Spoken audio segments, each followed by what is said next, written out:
दुनिया में माई से ही सबके नाम होला, चरना में उनके ही चार धाम होला।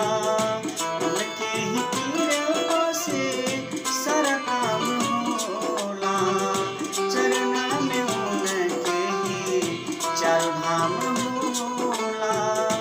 दुनिया में माई से ही सबके नाम